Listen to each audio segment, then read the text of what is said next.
believe me, but I'm here, and I look different now. I'm in a new avatar. A lot of things have changed, a lot of new updates, but I'm back. Hello. Hi. Hello. Hi. How have you been? How have things been? I hope been well. It's been a long time no see. It's me, Neon. I'm back again. I'm back from the dead. I've only been gone for like 2 months, but in YouTube time, that's basically like 10 years, right? So I'm sorry for that. I've had a lot of stuff going on, as you can imagine. I've been having a great adventure. I'll tell you all about it soon. But first of all, I want to introduce you to Neon 2.0, which is my lovely Derg new, I think it's called. It's a version, or possibly Drag new, one or the other. It's a version of the Renew from Goku is their name. So definitely worth checking them out on Gumroad. I love this avatar so much. I think it's adorable. It's just beautiful.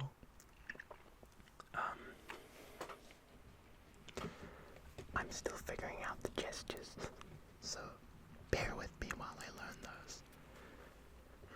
Now.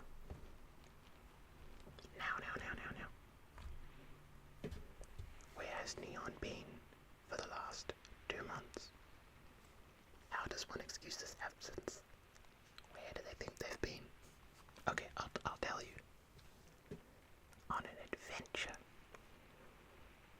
to a magical place called Germany. Yes, I went to Eurofurence in Hamburg in Germany. I live very far away from Germany, so it was quite a substantial flight. It took over 30 hours of travel. It was basically like 2 days of traveling, flying, driving, taking the train for me to make my way there. But it was so worth it, guys. It was so worth it. It was amazing. I had a great time. I had an amazing time getting to meet all these beautiful people, all these different furs, getting to see so many unique suits. It was just a wonderful time being able to see the community express themselves like this and finally get to be a part of it. It was truly a great experience. I had the opportunity to meet several other ASMR creators, which was awesome. I got to meet Tiso, I got to meet Whiskey, Majuba. You should definitely check them out. They are fantastic people, great vibe, and it was amazing getting the opportunity to meet them all. It was a blast. As is the stereotype with going to a furry convention, I obviously spent way too much money at the dealer's den. So I think I spent about $600 at the dealer's den, which is a little bit too much, to be honest, but I know that some people spend way more than that. There was, as you can imagine, a lot of suits available for purchase, a lot of custom art, a lot of charity-related things as well. There was actually a very large portion of the stuff in the dealer's den, specifically in the art section, contributed towards charity, which was amazing to see. They were raising money for an animal shelter in Hamburg, which is just amazing work, and I'm sure we raised thousands of euros for them because there was always massive lines at the charity booth. I tried to buy myself a calendar, and I had to stand in line for like 20 minutes to just buy the calendar, and I know there was a few plushies available, but they sold out so fast. There was many plushies still going, but it was like, there was one specific one I think one of my friends wanted, but we still got some. Don't worry. Now,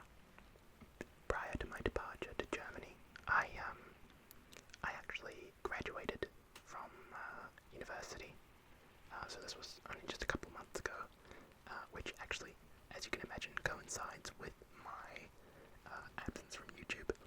I did spend quite a long time studying and preparing for my finals, and then thereafter I had a lot of job applications and contracts to sort out, but that is all luckily finished, so now I can relax a little bit, and I took the beginning of my relaxed time to go to Germany. Well, not just Germany. I actually went all over the place. I went to Sweden, which was very beautiful. It was. I went to Stockholm specifically, and it was honestly amazing. I think there was a bit of a tricky thing with the currency because they use, I think it's krona, and I don't know how much that's worth exactly. And so you'll see like there'll be like a bar of chocolate or something, and it'll be for sale for like maybe 45 krona, and I'll see that number, and then I'll be like, damn, you know, my heart will sink. Like, I can't afford that. That's insane. $45 for a block of chocolate.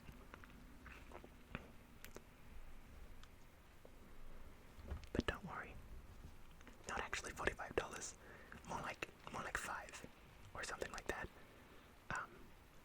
Because I think on the first day I went grocery shopping, and I spent something like 900 krona on all of my groceries, and my heart sank when I saw that number, and I was like, no way. I can't believe it's gonna be this much. But don't worry, it was like $150, which is still a lot.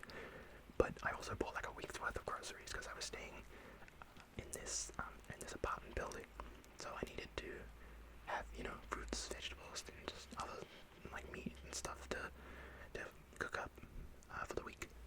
It was great. Love the food. What else? Oh, something that was really interesting, actually, that's worth noting. Maybe I can find a picture of it. If I can find a picture of it, I'll put it up.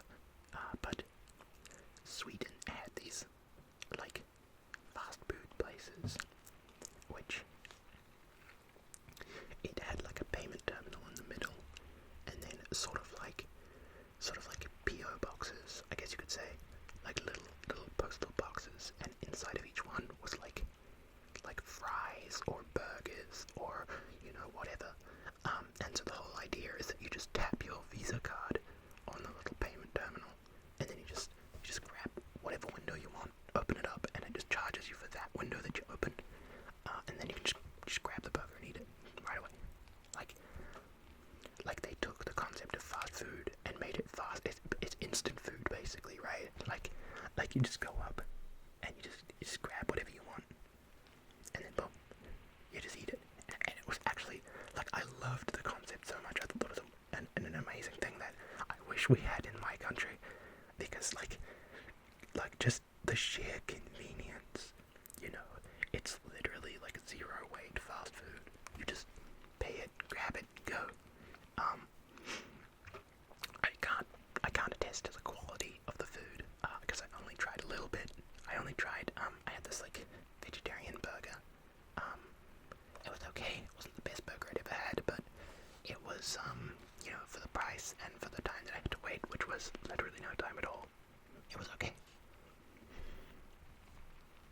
They have a lot of beautiful buildings in the downtown area. I spent a long time wandering around in the streets of Stockholm, and I brought a large DSLR camera with me, and I took some photos, which I hope you'll enjoy here. A lot of castles, a lot of old buildings, this lovely town hall building. There was actually a couple getting married right as I was in the town hall building.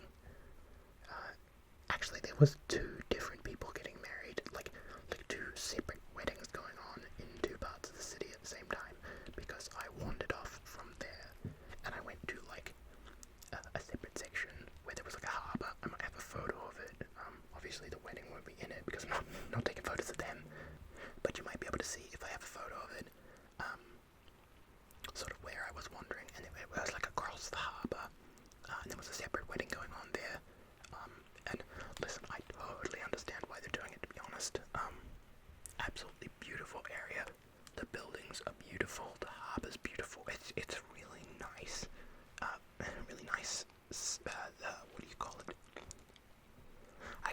architecture. Like it's a very interesting combination of like classic like European architecture, but then you've also got the water flowing through all over the place. Like if you look at Stockholm on a map, there's just water like streams from coming from the sea all over the place, and this sort of results in like very unique architecture where you have buildings and then just like bridges all over the place, and you have like almost like little islands all over the place with bridges connecting them, and it's just really amazing. It's very picturesque, I think. So one of the unfortunate things about my travel was that I actually lost my luggage during my trip to Germany. So I checked it in, and then unfortunately I did not receive my luggage on the other end when I landed in Germany. That was a little bit disappointing because I had a pair of like furry paws. I don't have a fursuit just yet. I would love one, but I guess I could count myself lucky that I didn't have a fursuit in that suitcase, because it's gone now. The suitcase, I lost all of my nice clothes. I probably had about maybe $1,500 worth of clothes in there, which is my horns go a little bit red. Makes me look a little bit little angry Derg, angry one. No, it's okay. We're getting by. It is disappointing that I lost all my stuff. I would obviously love it back, but I'm currently dealing with my insurance to try and get the money sorted. I'm not having a lot of luck so far. They aren't really responding to me very much. Neither is the airline, actually. The airline who lost my stuff in the first place, they haven't actually responded to me at all. It's been about 4 weeks since they lost it, because I spent about a month in Europe, and it was like the second week in that they lost my stuff, and so then I had to go and buy a whole bunch of new clothes and like toiletries and whatever else I needed to get by, which was a little bit annoying, but I still managed. It's okay. I bought a whole bunch of stuff at the dealer's den, as I mentioned. Very luckily, the suitcase went missing before that and not after it, so I did successfully bring home all of my dealer's den stuff. So I would love to show that off if you guys would be interested in seeing that. I'll do a little dealer's den haul video. It's mostly t-shirts, I will say, but I did get a lot of adorable stickers, and I love them. I love them so much. They're so cute.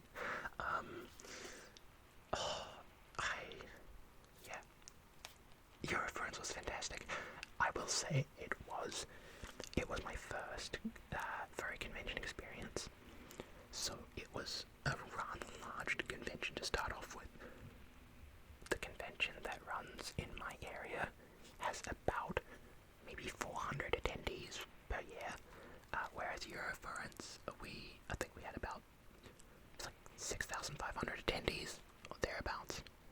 So it was certainly a lot more overwhelming, I guess, than what my local one might be like. Because it was a very interesting experience being surrounded by so many furries. And it was a unique experience. I'd never done something like that before. And it really makes you feel sort of part of a community, I suppose. Because, despite not being able to talk to everyone, because there's so many people, there's bound to be thousands of people that you not only don't talk to, but just never really interact with because of the sheer number of people there. And despite that, just seeing the people around, seeing the furries sort of expressing themselves in this way, walking around with their fursuits and their unique designs, presenting themselves how they feel fit, it really gives you this beautiful sense of belonging and community, and just sort of, it made me feel part of something, which was not really a feeling I had felt before, and it was actually really nice to just sort of be amongst, I guess, people who have the same feelings of self-expression, I guess, or the same form of self-expression, and be that, fursuits or fursonas of some description. Just using this as a form of self-expression. Yeah, it's an amazing experience. 10 out of 10. Not to mention, to whoever animated that intro video for Eurofurence 29. Amazing work. Genuinely incredible. I did not at all expect such. I mean, it was like Pixar, like DreamWorks level animation. Like, I would have fully believed that a full studio, production company behind that. Like, the quality of that animation, that was incredible. And the fact that was done by just volunteers for Eurofurence. I'm not exactly sure of the arrangement on how they did it, but absolutely incredible work.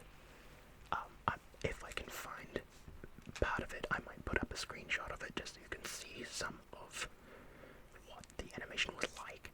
They really put a lot of effort into building this story and building a bit of an atmosphere for the con. Alright, cuties, I'm gonna leave it here for now, but rest assured I will be back. This is not the format of my usual videos. This is sort of a ramble video, I suppose, if you would, but I hope to be back soon with more videos.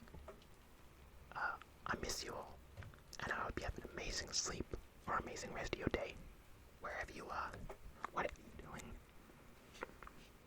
Be safe, and I'll see you guys next time.